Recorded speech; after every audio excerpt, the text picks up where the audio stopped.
اللہ رب العالمین نے بڑی تفصیل کے ساتھ اس غزوہ کو قرآن مجید میں بیان فرمایا۔ سورہ احزاب کے نام سے حزب کہتے ہیں ایک لشکر کو، اس کی جمع ہے احزاب، بہت سارے لشکر آ گئے۔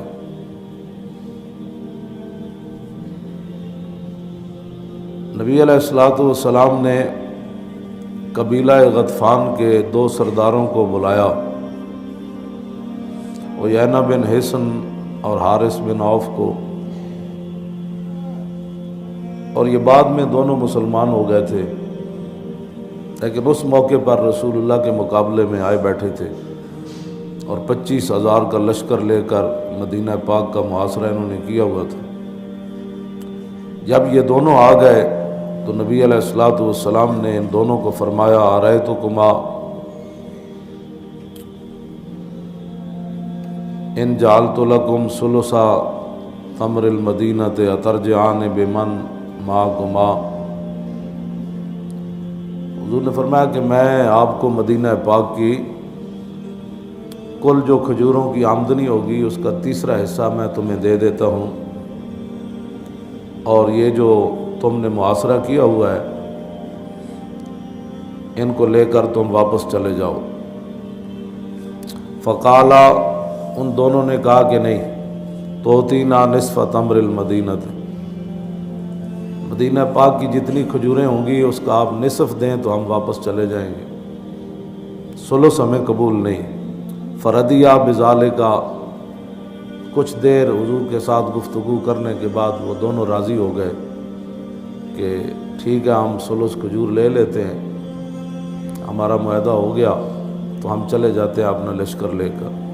فاحضر رسول اللہ الصحیفۃ والدوات، نبی علیہ الصلوۃ والسلام نے کاغذ بھی منگوایا اور دوات اور قلم بھی منگوایا۔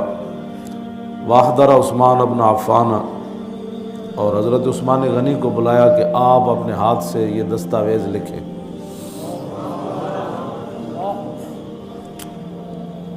عثمان غنی جب وہ دستاویز لکھ رہے تھے حضور نے فرما دیا یہ لکھو۔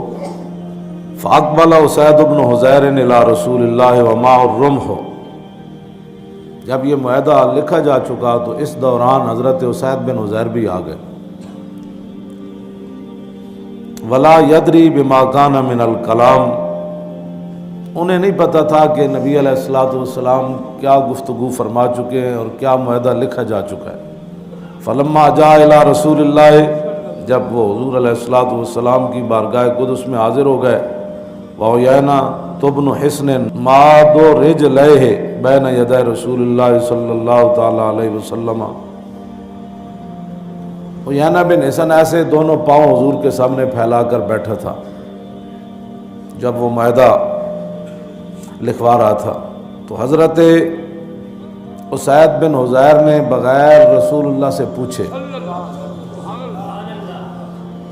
اور آپ کو یہ بھی پتہ تھا کہ خطرات کتنے ہیں، اور 25,000 کے مقابلے میں 1500 کھڑے ہیں، تو حضرت اسید بن حضیر نے یہ نہیں کہا کہ آج تھوڑی سی بات جو ہے نا وہ ناموس رسالت پر ہلکی کر دی جائے، کیونکہ حالات بالکل نہیں ٹھیک، آگ لگانے والی بات تھی، سردار تھا وہ۔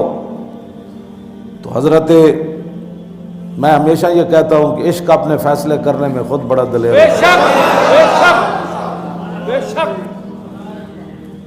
آپ نے یہ بھی نہیں پوچھا کہ حضور یہ بے ادبی بنتی ہے کہ نہیں بنتی، بنتی ہے تو کتنی بنتی ہے، کس حد تک میں آپ کی عزت پر بات کر سکتا ہوں۔ جو ہمارے کلپ یہود و نصارہ کے ایجنٹ کیبلوں پر وہ نیٹ پر چلاتے ہیں، یہ دیکھو جی یہ مولوی صاحب ممبر پر کیا بیان کر رہے ہیں، یہ دیکھو جی صحابی حضور کے سامنے کیا بات کر رہے ہیں، کیوں جی تم نے پڑھے جو سکول کے اندر پیاری نبی کی پیاری باتیں، تسی وہ زنانی ایک نپی ہوئی جڑی حضور تے کوڑا سٹدی سی، تسی اے پڑھیا ہوندا تو کدی بھی یہ گلاں نہ کردے۔ ہاں جی، تسی یہود و نصارہ دی ایجنٹیاں تو پڑھیا جی ہو کچھ ہے تو بیان بھی ہو جے کرنا ہے، مولوی خادم پڑھیا جے وے تو پھر بیان اے ہی کرنا۔ اب دیکھیں جی صحابی رسول کیا کرنے لگے، اور کن کے سامنے کرنے لگے؟ جن کے سامنے سانس بھی نہیں لیتے تھے صحابہ، اور ایسے بیٹھتے تھے جیسے ان کے سروں پر پرندے بیٹھے. لیکن جدوں حضرت اسید بن عزیر آئے تے معاہدہ ہو رہا، قبیلے دا سردار ہے، رسول اللہ گل کر رہے ہیں، عثمان غنی لکھ رہے، لیکن صحابی کا عشق جو ہے وہ قابو نہ رہا. تیری نگاہ ناز سے دونوں مراد پا گئے، حضور جو آ گئے. کیوں جی؟ عشق پھر کی فیصلہ کیتا؟ وہ عشق نہیں ویکھیا بھئی معاہدہ لکھیا جا رہا، قبیلے دا سردار ہے، ٹھنڈی ہوا چل رہی، پیڑ تے پتھر بدے ہوئے، شکر نہ کریے کوئی معاہدہ ہوئے جان چھٹے. یہ تو کہتے شکر ہے جی جناب حالات ٹھیک ہوئے، تو بعد پولیس آ گئی سی تو پھر انج ہو گئی سی تو پھر انج ہو گئی سی. میں کہا ایک دن بڑی ڈاڈی پولیس نہ تیرا واہ پینا ہے، منکر نکیرہ نہ. اس دن واسطے کوئی تیاری کر لے. ایتے تے پولیس چلی بھی جائے گی تو منکر نکیرہ تو پوچھ کے جانا ہے. انہوں نے کہا دسو جی انہاں نال کی کر کے آئے وفا. اس دن واسطے کوئی تیاری کر لے. آج تک بڑا اپنی جانا بچانا پھردا، اس دن کسی نہیں جان بچانی. اس دن مٹی پا کے تیرے منہ تے لوگا چلا جانا ہے. اس دن آنا رسول اللہ نے. کتنی سخت موقع ہوتے، صحابی رسول کی گل کر رہے، آندے نال گل کی تھی، یا نال ہجرس، فرمایا بندرا. کیوں جی؟ بندرا کیوں جی؟ انسان اور بندر، یہ انسانیت بھی تو کوئی چیز ہوتی ہے. مولوی صاحب کتنی سخت باتیں کرتے ہیں. میں کہ جی ہوں صحابی حضور کے سامنے گل کر رہے، تو میرے آقا نے نہیں فرمایا اوے اسید بن عزیر بندہ حوصلے سے بات کرتا ہے، تجھے پتہ نہیں میں معاہدہ کر رہا ہوں. میرے آقا بھی چاہتے تھے میرے غلام ایسی بات کرے. حضور آئے تو عشق بھی بے قابو ہو گیا. یا الحجرس، بندرا اتمد رجلیک بین یدی رسول اللہ. میں تو حضور دے سامنے لتاں لمیاں کیتی بیٹھا. آگے کی گل کیتی، واللہ لولا مجلس رسول اللہ لانفذت خصیتیک بالرمح. اور دوسری وفی روایت لانفذت جنبک بہذا الرمح. فرمایا جی میں حضور دا حیا نہ ہوندا نا تو میں تیرے پیشاب والیاں نالیاں کپ دینیاں. دوسرا ہے کہ میں تیرا ڈھڈ پاڑ دینا. تینوں پتہ نہیں تو حضور کے سامنے لتاں لمیاں کیتی بیٹھا. آج جو مرضی تو آ کے کہتے نرم بات کرو. میں کو صحابہ نرم کیتی بات. نرم بات اور ہوتی ہے، جب رسول اللہ کی بات آئے تو صحابی بات کیا کرتے ہیں. میں سامنے کیوں جی 5ویں جلد تے صفحہ نمبر 376 یہ 14 جلدان 5ویں جلد امام نے لکھیا. کیوں جی لانفاظ تو خصیت ہے کہ ترجمہ بھی نہیں ہو سکتا. میں ویسے پردے نال تقریر کر رہا. صحابی جڑی گل کی تھی یعنی مولوی صاحب کو بات ہی کرنی نہیں آتی، یہ دین پڑے ہوئے ہیں. میں کہا یہ کی پڑے ہوئے؟ اسلام یہ ہے نبی کی طرف کوئی پاؤں بھی کرے تو اسلام کہتے ہیں اس کو ڈب. ہم بڑے فقیر لوگ ہیں لیکن غیرت میں اسید بن عزیر نے جہاں پاؤں رکھا یا آپ کے گھوڑے نے جہاں پاؤں رکھا اس پاؤں کی خاک کی برکت سے ہمارے اندر بھی تھوڑی بہت ہی چیز موجود ہے. اسید بن عزیر تو اسید بن عزیر تھے نا. یہاں تو ٹانگیں کانپ رہی ہوتی ہیں، اوہ جی حالات کیسے ہو گئے. جنگ سر پر منڈلا رہی ہے، 25,000 کا لشکر کھڑا ہے، ٹھنڈی ہوا چل رہی ہے، پیٹ پر پتھر باندھے ہوئے ہیں، کھانے کے لیے چیز بھی کوئی نہیں. پھر بھی صحابی نے یہ نہیں کہا آج جانے دو یار، آج تھوڑا سا نرم بات کر دو. اور بندرا حضور کے سامنے لتا. اسید بن عزیر کیا حضور کی مسئلہ ہے؟ میرے آقا نے فرمایا ایسے ایسے میں ان کے ساتھ معاہدہ. میرے آقا نے کچھ بھی بات نہیں فرمائی. حضور کی خاموشی اس بات کی دلیل ہے. حضور کے سامنے غلط بات ہو حضور خاموش نہیں رہتے. جب حضور خاموش رہے تو اس کا معنی تھا یہی کہ میرے دشمن کے ساتھ ایسی بات کی جائے جیسے اسید بن عزیر نے کی. یہ حدیث تقریری ہے، یہ حدیث تقریری ہے. ہاں جی حضور نہ ٹوکے صحابی کو، بات چل جائے تو مطلب یہ ہے کہ بات صحیح ہوئی ہے. میرے آقا نے پوچھا، حضرت اسید بن عزیر پوچھا حضور کی مسئلہ ہے؟ میرے آقا نے فرمایا میں انہوں نے معاہدہ کر چھڑیا. حضرت اسید بن عزیر نے کیا ان کان امرا من السماء فامض لو. حضور اگر اللہ کا بھی فیصلہ یہی ہے اور آپ کا بھی فیصلہ یہی ہے پھر تو ٹھیک ہے آپ سلس کھجور دے دیں، اگر نہیں ہمارے لیے آپ کر رہے ہیں تو یا رسول اللہ میں اعلان کر رہا ہوں کہ ہم ان کو صرف تلوار دے سکتے ہیں، یعنی ہم صرف ان کو تلوار دے سکتے ہیں، ہم ان کو کھجوریں دے دیں۔ کمال ہے بات۔ حضرت اسید بن عزیر گل کر رہے سن، اتنی دیر سعد بن معاذ آ گئے۔ مومن کی بولی بدلتی نہیں، مومن کی بولی نہیں بدلی۔ حضرت سعد بن معاذ آ گئے۔ حضرت سعد بن معاذ عرض کی تھی حضور ان کان الامر من السماء فحمد اللہ، بولی ہوئی ہے، اگر اللہ رسول کا یہی حکم ہے، اللہ نے وہی نازل کر دیا ہے تو پھر ٹھیک ہے کریے، اگر مسئلہ یہ نہیں ہے تو پھر حضرت سعد نے گل کی تھی یا رسول اللہ قد کننا نحن وهؤلاء القوم علی الشرک باللہ وعبادۃ الاوثان لا نعبد اللہ ولا نعرف۔ حضور یہ جو ہمارے مقابلے میں آئے بیٹھے ہیں یہ بھی مشرک تھے، ہم بھی مشرک تھے، ہم بھی بتوں کے پجاری تھے، یہ بھی تھے، ہم اللہ کی عبادت نہ کرتے تھے نہ ہمیں پتہ تھا اللہ کون ہے۔ اور وَهُمْ لَا يَطْمَعُونَ يَأْكُلُوا مِنْهَا تَمْرَةً وَاحِدَةً إِلَّا قِرًا أَوْ بَيْعًا۔ حضور اس وقت بھی ان کی جرت نہیں تھی کہ ہمارے شہر کی ایک کھجور لے کر یہ جائیں، ہاں ہم ان کی مہمانی کے لیے کھجوریں دیں یہ علیحدہ تھا، یا خرید کر یہ لے جائیں۔ افحین اکرمنا اللہ بالاسلام۔ حضور جب اس وقت ہم بتوں کے پجاری تھے، ہماری ایک کھجور نہیں لے سکتے، تو اب تو اللہ نے اسلام کے ذریعے ہمیں عزت دے دی ہے۔ وَهَدَانَا لَهُ، اور ہمیں اللہ نے اسلام کے لیے ہدایت دی۔ اگلی گل حضور دا احسان بھی نہیں بھولے، اللہ ہی اللہ نہیں، وَعَزَّنَا بِكَ وَبِهِ، آپ کے ذریعے اور اسلام کے ذریعے اللہ نے ہمیں بہت بلند کر دیا۔ اللہ دی قسم ہے اسی انہاں نو کھجور شجور کوئی نہیں دینی، واللہ ما لنا بہذا من حاجہ، حضور سانو اس معاہدے دی لوڑ بھی کوئی نہیں، اور واللہ لا نؤتیہم الا السیف، ہاں تلوار ہم ان کو دے سکتے ہیں۔ فقال رسول اللہ انت وذاک، حضور نے فرمایا ساتھ جویں تہاڈی مرضی۔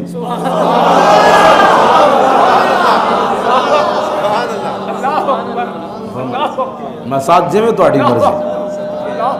اگلی گل بہت ڈاڈی، حضرت عثمان غنی معاہدہ لکھ چکے سن، فتناول سعد بن معاذ الصحیفۃ فمحا ما فیہا من الکتاب ثم قال لیجہدوا علینا۔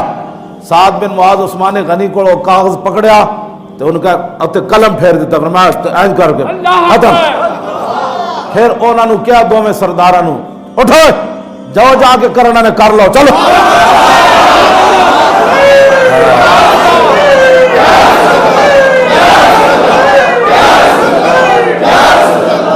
انہوں نے کہڑے حالات ہیں جی یہود و نصارہ دی ایجنٹی کرتے ہوئے ہیں؟ پاکستان کے حالات یہود و نصارہ دی ایجنٹی تو سے خود کی تھی، ہوتے تھے حقیقت ہے حالات خراب سن۔ هُنَالِكَ ابْتُلِيَ الْمُؤْمِنُونَ وَزُلْزِلُوا زِلْزَالًا شَدِيدًا۔ میرے حبیب خندق والے دن تھے، تواڈے غلاماں نو اسی نچوڑ کے رکھ دیتا سی، ٹھنڈی ہوا چل رہی سی، پیٹوں تے پتھر بدے ہوئے سن، حالات تو اس وقت تھے۔ اگر ناموس رسالت پر اگر مگر کوئی بات ہونی تھی تو وہ موقع تھا، صحابہ کہتے حضور جان چھڑاؤ حالات بڑے خراب ہیں۔ منافق تے کہہ اٹھے سانو اجازت دو یا رسول اللہ، ساڑھے گھر پیچھے بڑے لگے ایتھے اسی بیٹھے ہاں، ایتھے روٹی کھان دا نہیں کچھ، گھر بڑے لگے سانو اجازت دو۔ اللہ نے فرمایا وما ہی بعورا، میرے حبیب انہاں دے گھر لگے شوگے کوئی نہیں، ان یریدون الا فرارا، اے تے تانوں چھوڑ کے نسنا چاہندے۔ کسی صحابی نے نہیں کیا حضور ساڑھا گھر لگا ہے، حضور جب موجود ہے گلاں کرنیاں بڑیاں آسان ہوندیاں، آگ دے شعلے بھڑک رہے ہون تے انہاں وچ پھر حضور دی عزت دی گل کر دینا۔ پاکستان کے حالات بڑے خراب ہیں، تسی کیتے اساں تے نہیں کیتے۔ جس ویلے حالات میں پورا رکوع کیوں جی پورا رکوع پڑھا لگ پتہ جائے حالات کتنے ڈاڈے سن، رب نے بھی بیان کیتا میرے حبیب وبلغت القلوب الحناجر وتظنون باللہ الظنون۔ میرے حبیب اس موقع تے تواڈے غلاماں تو علاوہ کوئی ہوندا نا تے اتنا بڑا خوف سی کہ منہ والو دل باہر آ جانے سن، لیکن تواڈے غلام سن، انہاں پھر کی کیتا ولما رأى المؤمنون الاحزاب قالوا هذا ما وعدنا الله ورسوله وصدق الله ورسوله وما زادهم الا ایمانا وتسلیما۔ انہاں نسے جی گھر لگے، صحابہ جدو 50,000 دا لشکر ویکھیا، ٹھنڈی ہوا چلتی ویکھی، پیٹ تے پتھر بندے، انہاں کہا آج تے مزہ آنا ہے لڑن دا۔ ہاں جی آج تو مزہ آ رہا ہے لڑنے، اللہ رسول سچ فرمایا کیا جی، تیری نگاہ ناز سے دونوں مراد پا گئے۔ حضرت حذیفہ بن یمان فرماندے غزوہ خندق دے موقع تے میرے کو صرف ایک تہ بند سی جڑا صرف گھٹنیاں تک سی تے باقی میرے جسم تے کپڑا کوئی نہیں سی، تے حضور نے فرمایا جاؤ جا کے 50,000 لشکر دی خبر لے کے آؤ۔ تے حذیفہ بن یمان فرماندے میں پھر راتی چل پیا، یہ بھی نہیں کیا حضور ایسا حالت ہے کسی اور نو بھیجو دے تو کپڑے پورے ہون، میں تو تہ بند گوڑے تک بدے ہویا۔ تیری نگاہ ناز سے دونوں مراد پا گئے۔ حضرت حذیفہ بن یمان فرماندے جدوں میں واپس ہویا نا، لمبا واقعہ، پھر میں فرماندے جدوں میں واپس ہویا نا انہاں دی خبر ویکھ کے تے حضور نے فرمایا اوتھے کوئی نواں چند نہ چڑھاویں ہاں تے فرماندے میں ویکھیا تے ابو سفیان بیٹھے ہوئے تے میں تیر بار کڈیا کمان تے چڑھایا، پھر میں حضور دا فرمان یاد آ گیا۔ حضور نو پتہ سی انہیں تیر مارنا ہے تے کہندے میں جدوں مارن لگا پھر حضور دا فرمان یاد آیا، اوتھے نویں گل کوئی نہ کریں، واپس آ جانے، بس ویکھ کے واپس آ جا۔ کہندے میں واپس آیا تے مینوں 20 شاہ سوار ملے جنہاں پگڑیاں بدیاں ہوئی سن، تے مینوں کہن لگے روکو جنیا، انہوں نے کہا دسو جی، انہوں نے کہا جا کے حضور دی بارگاہ وچ عرض کری اسی سب کچھ انہاں دا الٹا دیتا، ہن کسے نہیں آنا۔ تے میں جا کے عرض کی تھی حضور وہ 20 شاہ سوار کور سن؟ فرمایا اللہ دے فرشتے سن، اور کون سن؟ آنا فرشتے ہی ہوندا لیکن نعرہ یا رسول اللہ دا لگے گا تے فرشتے آن گے۔